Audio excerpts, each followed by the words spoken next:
Hey guys, just want to say thank you for watching. I've had a lot of fun making these videos during COVID, and I just wanted to update you guys on the bike situation a little bit. So we're waiting for the frame to get welded. My buddy next door might be doing that, or I might just do it myself in the garage. I have a small welder, but nothing crazy, so we'll see how that goes. We have the engine apart. We're waiting to get the parts back from the machine shop. The head faces are getting machined all clean. The cylinders are getting rebored, as well as the valves are getting resealed and cleaned. They're all corroded and whatnot. I was gonna do piston rings, but I got a price on them and they were like 52 bucks a ring. So like $210 for a ring seems crazy, especially when ours seem okay. If they do leak, we're gonna have the engine out again, so it's no problem. We can just pull the rings and put new rings in. But right now we're waiting on frame to get welded, engine to make sure it runs. I'm gonna do a carb rebuild. And yeah guys, after that's all in, we can start setting up handlebars, wheels, everything like that. Hand controls, and it's gonna come along real quick. So thank you guys for watching and stay tuned.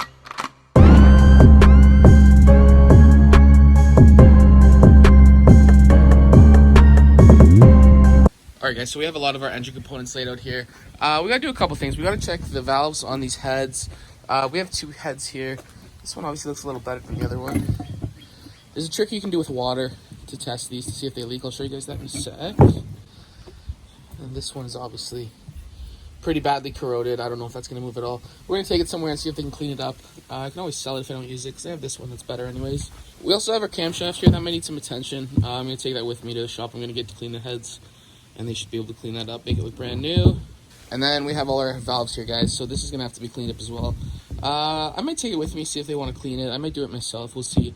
Just hitting it with a bunch of brake clean should probably clean it up, but it's not too bad. So that's where the cam sits, but this would sit on top of the head, and then I believe the cam goes in here, and as the cam turns with a timing chain, these valves are open to let fuel and exhaust in and air and whatnot. So that looks like it's in pretty good condition, but we'll have someone check it out, just because if it's this apart, we might as well go through it and figure the rest out. Also, if we take a look at these cylinder heads, you can see there's some rust inside from water damage that's been sitting in there. I don't know how well you guys can see that on camera, but there's a lot of scores from water that's been sitting, so we can get those rebored pretty easy. That's not too hard. So we'll take that and get that done as well. All right guys, so I want to show you this really cool trick I learned to be able to test the valves to see if they're sealing properly. So what you're going to do is you're going to take the part where the carb goes into the engine. I'm going to fill it with water. I hope you guys can see that. There's probably a bad angle. You're going to put your hand on top and make a suction. See how that top one's leaking really bad there? Every time I push with my hand, it leaks. That means that's not sealing properly. That one's really bad, guys. So that one's leaking a lot. I hope you can see that. Just that water spewing out of that valve. Then we're going to go out to the second cylinder. We're going to fill that with water. Same thing. So that one's pretty good. You can see just a little bit of water squirting around on the top. That's okay. That would be fine. But yeah, not bad on that one. Going to continue the same with 3 and 4.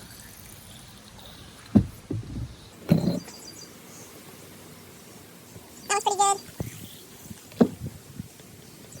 And that was really good. That's not leaking at all. Alright, so what we're going to do is, because that first one's bad, we're just going to take the whole thing and get the valves cleaned and reseated, the heads cleaned, and we should be good to go. While you have it apart, you might as well take it and do it. It's not too expensive, and it gives your engine a way longer life. So guys, basically where we're at right now with this is going to go to the machine shop to get resealed, the valves resealed and cleaned, and the head's going to get cleaned. So we'll get that back. That'll be brand new.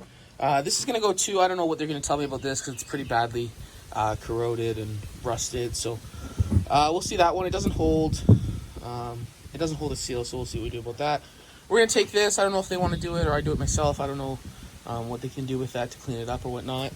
We're going to take the head and get the cylinders rebored, and then we're going to get the face machine, so that'll be nice and clean. And we're also going to take these 2 carbs. Now, I don't know what we're going to do with these carbs. I think we might get a new carb, depending on the price of a new carb.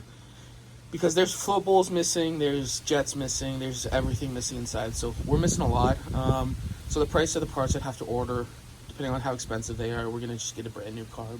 And then guys, as far as the rest of the engine, we're going to tear it right down to basically nothing. We're going to replace the timing chain and make sure everything else in there is looking good. At this point, while we have it out, the piston's already out. We might as well change the rings, and then we'll see what else is going on inside. So we have to clean or change. I don't know if the starter's good. We might test it. Once everything's back together, we can test it on the bench. We can put some starter fluid in the carbs, and then hook up a battery to that starter and see if it'll crank over. Hopefully it does. Hopefully we don't have too many problems. Hopefully this stator's good, so we're getting power to the battery. So yeah, guys, we're coming along pretty good with this engine. We have a clear vision of what we need to do. So let's get these bad boys to the machine shop, and let's get that engine torn apart and see what else we need.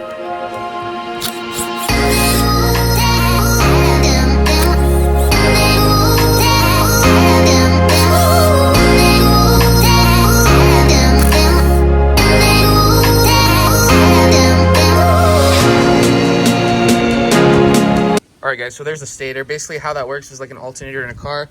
This will spin around in here. Something will spin around in there when the engine's moving. I believe that moves with the crankshaft. And then it creates electrical current with this copper wire, and it charges the battery.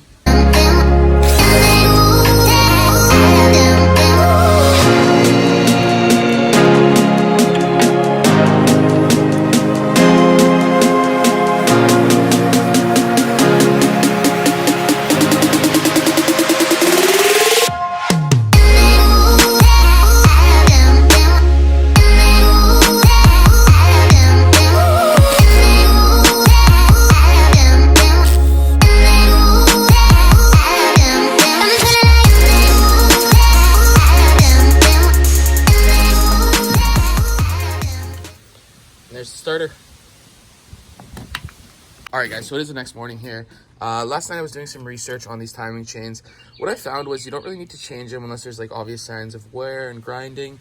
And this one actually looks really good. I don't know if the guy before me might have done it, but everything down in there looks pretty clean and oiled. And this chain looks brand new. So I think we're going to leave that. What we're going to get to today is cleaning this engine. There's a lot of dirt and stuff around. The Dollarama hooked it up. We got these scouring pads, try to get some of the loose dirt off there. We got this set of wire brushes and this one large wire brush. So these were cheap. I think everything was like $8 or $9 or something. So let's get to work with that.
Alright guys, so we got this engine moved to the side. We got a lot of the loose dirt knocked off it.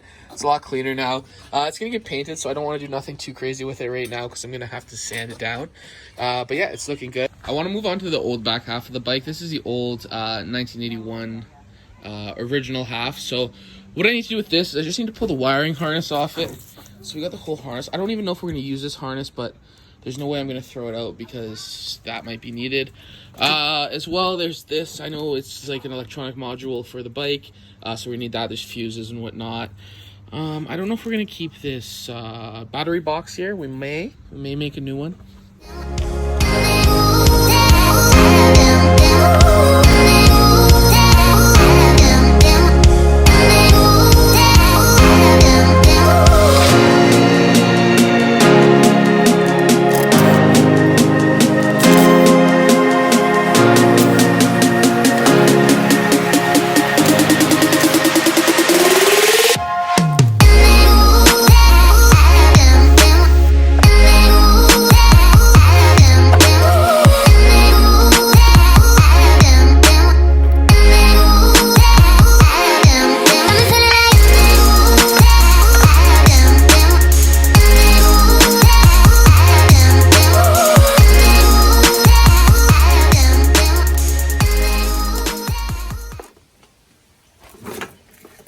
that.